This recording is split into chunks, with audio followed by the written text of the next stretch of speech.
Hi hello welcome to blue star TNPS academy. நீங்கள் என்ன பார்க்க போகிறோம்னா, அரசியல் அறிவியல் புத்தகத்திலிருந்து 12ஆம் வகுப்புக்கான 4வது பாடம் தான் பார்க்க போகிறோம். நீதித்துறையில் பார்ட் 2. இந்த வீடியோ வந்து பார்ட் 2. பார்ட் 1 வீடியோ ஃபர்ஸ்ட் போட்டிருக்கேன். இது நீதித்துறை வந்து பார்ட் 2. ஓகே, ஃபர்ஸ்ட் கொஸ்டின் பார்க்கலாங்க. உயர்நீதிமன்ற நீதிபதி குடியரசுத் தலைவர் நியமனம், அதுவும் உயர்நீதிமன்ற நீதிபதியை குடியரசுத் தலைவர் நியமனம் செய்வதற்கு யார் யாருடன் கலந்தாலோசிக்க வேண்டும் அப்படின்னு பார்த்தீங்கன்னா, இந்திய தலைமை நீதிபதி, மாநில ஆளுநர், உயர்நீதிமன்ற நீதிபதி. எதனோடு பார்த்தீங்கன்னா விதி 217 படி நியமிக்கப்படுகிறார். செகண்ட் கொஸ்டின், உச்சநீதிமன்ற நீதிபதி எத்தனை வயது வரை பதவியில் இருக்கலாம் அப்படின்னு பார்த்தீங்கன்னா 65 வயது வரை. சுப்ரீம் கோர்ட் ஜட்ஜி வந்து 65 வரை பதவியில் இருக்கலாம். நெக்ஸ்ட் தேர்ட் கொஸ்டின், உச்சநீதிமன்ற நீதிபதியாக நியமிக்க தகுதிகள் அப்படின்னு பார்த்தீங்கன்னா, ஃபர்ஸ்ட், உயர்நீதிமன்ற நீதிபதியாக 5 ஆண்டுகள் பணியாற்றிய அனுபவம் அல்லது குறைந்தது 10 ஆண்டுகள் தொடர்ந்து 1 அல்லது 2க்கு மேற்பட்ட உயர்நீதிமன்றங்களில் வழக்கறிஞராக பணியாற்றிய அனுபவம் மற்றும் நாடாளுமன்றம் வகுத்துள்ள தகுதிகளை கொண்டிருக்க வேண்டும். பாருங்க, இதுதான் ரொம்ப முக்கியமான கொஸ்டின். மறுபடியும் சொல்றேன் பாருங்க. உச்சநீதிமன்ற நீதிபதியாக நியமிக்க தகுதிகள், சுப்ரீம் கோர்ட் ஜட்ஜாக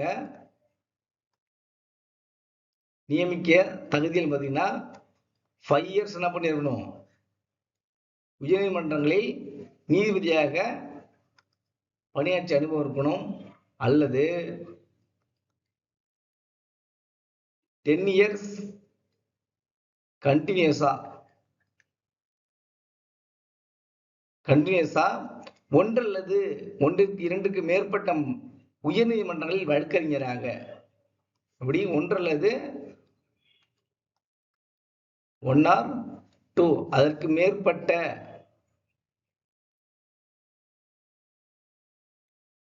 உயர்நீதிமன்றங்களில் வழக்கறிஞராக பணியாற்றிய அனுபவம் இருக்க வேண்டும்.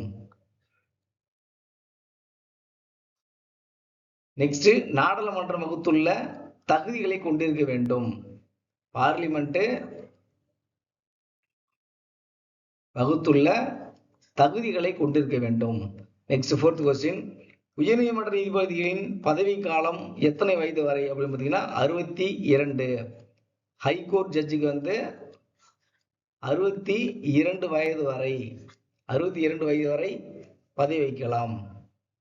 ஃபிஃப்த் கொஸ்டின், இந்திய அரசமைப்பின் எத்தனையாவது உறுப்பு நாடு முழுவதும் ஒரே மாதிரியான விதிகளை அமல்படுத்துவது சரியல்ல என்று நம்புகிறது அப்படின்னு பார்த்தீங்கன்னா 13(2) விதிப்படி நாடு முழுவதும் ஒரே மாதிரியான விதிகளை அமல்படுத்துவது சரியல்ல என்று நம்புகிறது. நெக்ஸ்ட் சிக்ஸ்த் கொஸ்டின், மாநிலங்களின் தலைமை நீதித்துறை நிர்வாக அமைப்பு பார்த்தீங்கன்னா உயர்நீதிமன்றம், ஹைகோர்ட். மாநிலங்களின் தலைமை நீதித்துறை நிர்வாக அமைப்பு ஹைகோர்ட். நெக்ஸ்ட் கொஸ்டின் பார்க்கலாம். நெக்ஸ்ட் செவன்த் கொஸ்டின், உச்சநீதிமன்றம் மற்றும் உயர்நீதிமன்றங்கள் 5 வகையான நீதி பேரணங்களை கொண்டிருக்கின்றன. அவை யாவை அப்படின்னு பார்த்தீங்கன்னா, ஆட்கொணர்வு நீதி பேரணை, கட்டளையுறுத்தும் நீதி பேரணை, தடையுறுத்தும் நீதி பேரணை, ஆவணமுறை கேட்பு நீதி பேரணை, தகுதி முறை வினவும் நீதி பேரணை. மறுபடியும் வாசிக்கிற பாருங்க. உச்சநீதிமன்றம் மற்றும் உயர்நீதிமன்றங்கள் 5 வகையான நீதி பேரணைகளை கொண்டிருக்கின்றன. அவை யாவை? ஆட்கொணர்வு நீதி பேராணை, கட்டளையுறுத்தும் நீதி பேராணை, தடையுறுத்தும் நீதி பேராணை, ஆவணமுறை கேட்பு நீதி பேராணை, தகுதி முறை வினவும் நீதி பேராணை. நெக்ஸ்ட் எய்த் கொஸ்டின், உச்சநீதிமன்ற நீதிபதியை விசாரிக்க நாடாளுமன்றத்தின் 2 அவைகளிலும் ஒட்டுமொத்த உறுப்பினர்களின் எண்ணிக்கை எத்தனை பங்குக்கு குறையாமல் கலந்து கொண்டு வாக்கெடுப்பில் ஆதரவு பெரும்பான்மை பெற வேண்டும் அப்படி பார்த்தீங்கன்னா 3/2 பங்கு பெற வேண்டும். நெக்ஸ்ட் 9th கொஸ்டின், உச்சநீதிமன்ற நீதிபதி பதவி விலகல் கடிதத்தை யாரிடம் சமர்ப்பிக்க வேண்டும் அப்படின்னு பார்த்தீங்கன்னா குடியரசுத் தலைவரிடம் உச்சநீதிமன்ற நீதிபதி பதவி விலகல் கடிதத்தை ஒப்படைக்க வேண்டும். Next 10th question, Harilal J Kania அவருடன் நீதிபதிகளாக பதவியேற்றவர்கள் யாருன்னு பார்த்தீங்கன்னா சையத் பாசல் அலி, பதஞ்சலி சாஸ்திரி, மெகர்ஜன் மகாஜன், பிஜன்குமார் முகர்ஜி, SR தாஸ். ஹரிலால் ஜே கனியா அவருடன் நீதிபதிகளாக பதவியேற்றவர்கள். நெக்ஸ்ட் 11th கொஸ்டின், உயர்நீதிமன்ற நீதிபதியாக தகுதிகள் அப்படின்னு பார்த்தீங்கன்னா இந்திய குடிமகனாக இருக்க வேண்டும், 10 ஆண்டுகள் நீதித்துறையில் பணிபுரிந்திருக்க வேண்டும், அல்லது 10 ஆண்டுகள் உயர்நீதிமன்ற வழக்கறிஞராக இருந்திருக்க வேண்டும். இதுவும் முக்கியமான கொஸ்டின், நோட் பண்ணிக்கங்க. மறுபடியும் வாசிக்க பாருங்க. உயர்நீதிமன்ற நீதிபதியாக ஹைகோர்ட் ஜட்ஜாக என்ன பண்ணிருக்கணும்னா இந்திய குடிமகனாக இருக்கணும், இந்தியன் சிட்டிசனாக இருந்திருக்கணும், 10 ஆண்டுகள் 10 இயர்ஸ் பணிபுரிந்திருக்க வேண்டும். இதுல ஜுடிஷியல்ல 10 இயர்ஸ் பணிபுரிந்திருக்க வேண்டும், அல்லது 10 ஆண்டுகள் உயர்நீதிமன்ற வழக்கறிஞராக ஹைகோர்ட் ஜட்ஜாக 10 இயர்ஸ் ஹைகோர்ட் ஜட்ஜாக பணிபுரிந்திருக்க வேண்டும். ஹைகோர்ட் அட்வொகேட்டாக, ஜட்ஜாகல அட்வொகேட்டாக பணிபுரிந்திருக்க வேண்டும். நெக்ஸ்ட் 12th கொஸ்டின், உயர்நீதிமன்றமானது எந்த உறுப்பின் கீழ் நீதி பேரணைகள், பொதுமக்கள் நலன் கருதி வழிகாட்டுதல் உத்தரவுகள் பிறப்பிப்பதாகும். ஸ்பெல்லிங் மிஸ்டேக் இருக்கு. உத்தரவுகள் பிறப்பிக்க முடியும் அப்படின்னு பார்த்தீங்கன்னா விதி 226 படி பொதுமக்கள் நலன் கருதி வழிகாட்டு உத்தரவுகள், நீதி பேரணைக்கான வழிகாட்டு உத்தரவுகள் பிறப்பிக்க முடியும். இது 226. நெக்ஸ்ட் 13th கொஸ்டின், அரசியல் அமைப்பின் கீழ் இந்திய உச்சநீதிமன்றம் எந்த ஆண்டு முதல் எந்த ஆண்டு செயல்பட தொடங்கியது? அதாவது உச்சநீதிமன்றம் எந்த ஆண்டு முதல் செயல்பட தொடங்கியது அப்படின்னு பார்த்தீங்கன்னா 1950 ஜனவரி 28 படி இந்திய உச்சநீதிமன்றம் 1950 ஜனவரி 28 படி செயல்பட தொடங்கியது.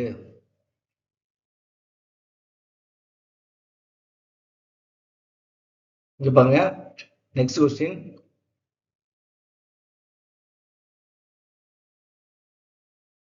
14th கொஸ்டின், 2007 பட்டியலினத்தை சேர்ந்த முதல் தலைமை நீதிபதி யார் அப்படின்னு பார்த்தீங்கன்னா KG Balakrishnan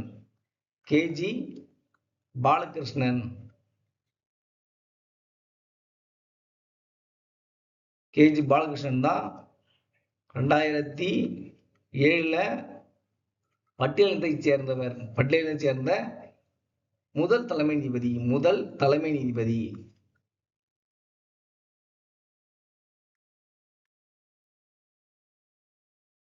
next 15th question, பொதுநல வழக்கு தொடர்வதற்கான விதிகள் பார்த்தீங்கன்னா உச்சநீதிமன்றம் 32, உயர்நீதிமன்றம் 226, நடுவர் நீதிமன்றம் 133.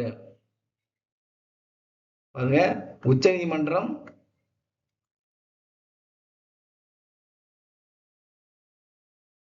32 படி, உயர்நீதிமன்றம் 226 படி, நடுவர் நீதிமன்றம் 133 படி என்ன பண்ணலாம்? பொதுநல வழக்கு தொடரலாம். பொதுநல வழக்கு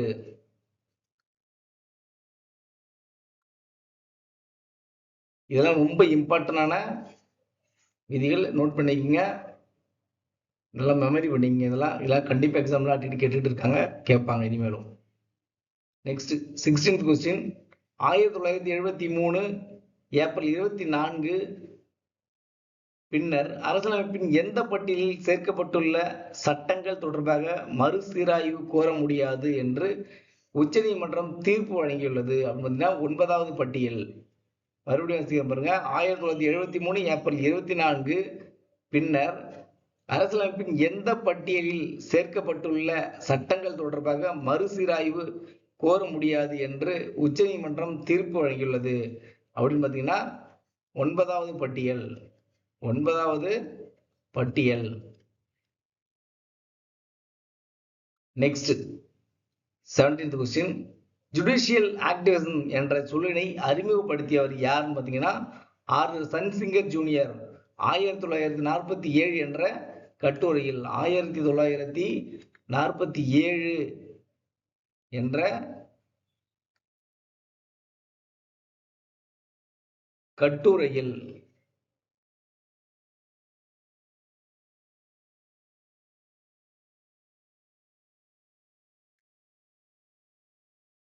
ஓகே. Next 18th question. முக்கிய பொதுநல வழக்குகள் பார்த்தீங்கன்னா common cause society versus union of India 2005, சாலை பாதுகாப்பு சட்டங்களை இயற்றும்படி அரசுக்கு உத்தரவிட வலியுறுத்தி தாக்கல் செய்த மனு. செகண்ட், அங்கம்மாள் பாண்டே வெர்சஸ் உத்தரப்பிரதேச அரசு, லக்னோ அமர்வு கன்சிராம் நினைவு அரங்கம் அருகே நடைபெறும் கட்டுமான பணிகளை குறிப்பிட்ட காலத்துக்கு தடை செய்தது. 3, மக்கள் ஒன்றியம் வெர்சஸ் இந்திய அரசு வழக்கு, பின்தங்கியுள்ள மக்கள் தமக்கான நிவாரணம் கோரி நீதிமன்றங்களை அணுக இயலாத நிலையில் இருப்பதால் குடிமக்கள் நீதிமன்றத்தை நாடும்போது அதனை பொதுநல வழக்காக கருதலாம் அப்படின்னு சொல்லுது. நெக்ஸ்ட், பரமானந்த் கட்டாரா வெர்சஸ் இந்திய அரசு வழக்கு, காயமடைந்த குடிமகனுக்கு நடைமுறை காரணங்களை காட்டி காத்திருக்க வைக்காமல் மருத்துவ உதவி செய்ய வேண்டும். இதெல்லாம் ரொம்ப இம்பார்ட்டன்டான வழக்கு தான். இதெல்லாம் நோட் பண்ணிக்கங்க, நோட்ஸ் எடுத்துங்க, அதை திரும்ப படிங்க, பாஸ் பண்ணிட்டு நோட்ஸ் எடுத்துங்க. Next 19th question. எந்த சாசனம் மதராஸ் மாநகராட்சியில் மட்டும் மேயர் நீதிமன்றம் உருவாக காரணமாக இருந்தது அப்படின்னு பார்த்தீங்கன்னா 1687வது சாசன சட்டம். 1687வது சாசன சட்டம் மதராஸ் மாநகராட்சியில் மட்டும் மேயர் நீதிமன்றம் உருவாக காரணமாக இருந்தது. Next 20th question. கொலை குற்றத்துக்கு பின்வரும் தண்டனைகள் விதிக்கப்பட்டது. அதாவது எந்த தண்டனைகள் பின்வரும் எந்த தண்டனைகள் விதிக்கப்பட்டது, அது பேர் பார்த்தீங்கன்னா தாசீர்.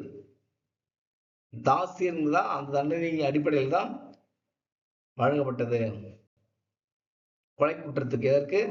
கொலை குற்றத்துக்கு. Next question. நெக்ஸ்ட் 21. இந்திய தண்டனை சட்டம் அமலுக்கு வந்த ஆண்டு 1862. சட்டம் தயாரிக்கப்பட்டது 1860. 1860 சட்டம் தயாரிக்கப்பட்டது. நடைமுறைக்கு வந்தது 1862 நடைமுறை. ஓகே. Next 22nd question. கூட்டாட்சியின் பாதுகாப்பாளராக விவரிக்கப்படுவது எதுனா நீதித்துறை. கூட்டாட்சியின் பாதுகாப்பாளராக விவரிக்கப்படுவது எதுனா நீதித்துறை. பண்டைய இந்தியாவில் நீதி நூற்றாக கருதப்பட்டவர் யார் பார்த்தீங்கன்னா மன்னர். 23rd question. பண்டைய இந்தியாவில் நீதி நூற்றாக கருதப்பட்டவர் யார் பார்த்தீங்கன்னா மன்னர். 24th question. முக்கிய வழக்குகள். இது இம்பார்ட்டன்டான வழக்கு, படிக்கிற கேட்டுக்குங்க, நோட்ஸ் எடுத்துக்கங்க. ஏகே கோபாலன் வர்சஸ் மதராஸ் மாநில அரசு வழக்கு, ஒரு மனிதனின் வாழ்க்கை அல்லது சுதந்திரம் ஒடுக்கப்பட வேண்டும் என்ற வாதத்தை சட்டத்தில் வழங்கப்பட்டுள்ள செயல்முறைகள் அடிப்படையில் மட்டுமல்லாமல் பகுத்தறிவு மற்றும் நீதியின் அடிப்படையிலும் உச்சநீதிமன்றம் நிராகரித்தது. அதையே மேனா காந்தி வழக்குல சொல்லணும்னா மேனா காந்தி வர்சஸ் இந்திய அரசு என்ன சொன்னா என்ற வழக்கில் மேற்கண்ட நியாயவாதத்தினை நீதிமன்றம் விளக்கம் மூலம் அரசமைப்பு உறுப்பு 21 துணை பிரிவாக சேர்க்கப்பட்டது அப்படின்னு சொல்லுது. தேர்டு, பகவன் தாஸ் வர்சஸ் டெல்லி அரசு, கௌரவ கொலை தொடர்பாக உச்சநீதிமன்றம் மரண தண்டனையை உறுதி செய்தது. பகவன்தாஸ் வழக்குல, பகவன்தாஸ் வர்சஸ் டெல்லி அரசுல கௌரவ கொலை தொடர்பாக உச்சநீதிமன்றம் மரண தண்டனையை உறுதி செய்தது. Next 25th question. ஆஸ்திரேலிய நாட்டின் நீதித்துறை பற்றி. ஆஸ்திரேலிய நாட்டின் உயர்நிலை நீதி அமைப்பு உயர்நீதிமன்றம் என்று அழைக்கப்படுகிறது. அங்கு மாநில தலைமை நீதிமன்றங்களே உச்சநீதிமன்றம் என்று அழைக்கப்படுகிறது. எங்கு? ஆஸ்திரேலியாவில். ஆஸ்திரேலியாவில். Next 26th question. இடைக்கால இந்தியாவில் நீதி நிர்வாகத்தை நிர்வகிக்கும் உச்சபட்ச அதிகாரம் கொண்டவர் யார் பார்த்தீங்கன்னா சுல்தான். சுல்தான் தான்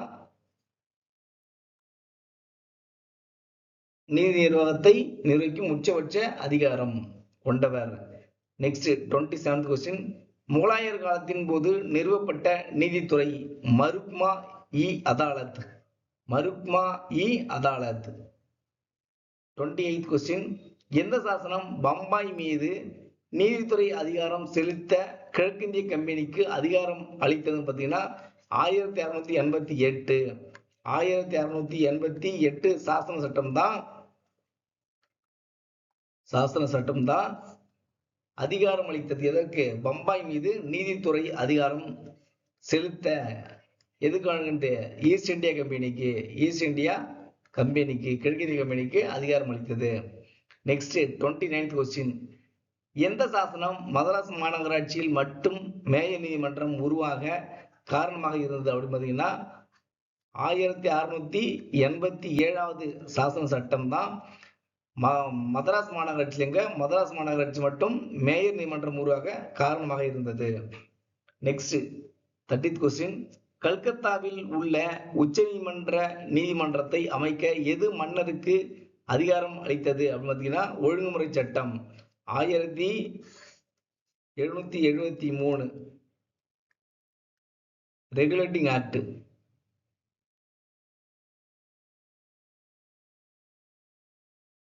ஒழுங்குமுறை சட்டம், இந்த ரெகுலேட்டிங் ஆக்ட் தான் மன்னருக்கு அதிகாரம் அளித்தது. எதற்கு? உச்ச நீதிமன்றத்தை அமைக்க. எங்க? கல்கத்தாவில். எங்க? கல்கத்தாவில் சுப்ரீம் கோர்ட் நியமிக்க. Next 31st question. உயர்நீதிமன்றத்திற்கு பேராணைகளை பிறப்பிக்க அதிகாரம் அளிக்கும் உறுப்பு அப்படின்னு பார்த்தீங்கன்னா 226. 226 ஆல்ரெடி பார்த்துருப்போம். பொதுநல வழக்கா பின்தொடரலாம் பேராணைகள் அடிப்படையில். பார்த்தீங்கன்னா உயர்நீதிமன்றத்திற்கு பேராணைகளை பிறப்பிக்க அதிகாரம் அளிக்கும் உறுப்பு 226. எதுக்கு?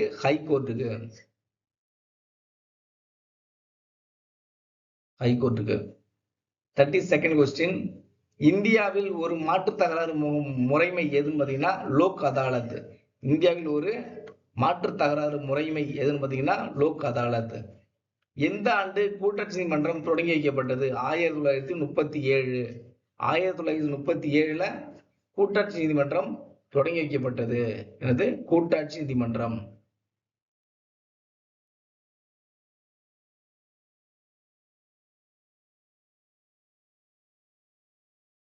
Next 34th question. எந்த கோட்பாடு மாறிவரும் காலங்களையும் சட்டத்தின் நோக்கங்களையும் கணக்கில் எடுத்துக் கொள்கின்றன அப்படின்னு பார்த்தீங்கன்னா நீதித்துறை செயல்பாட்டு முறை.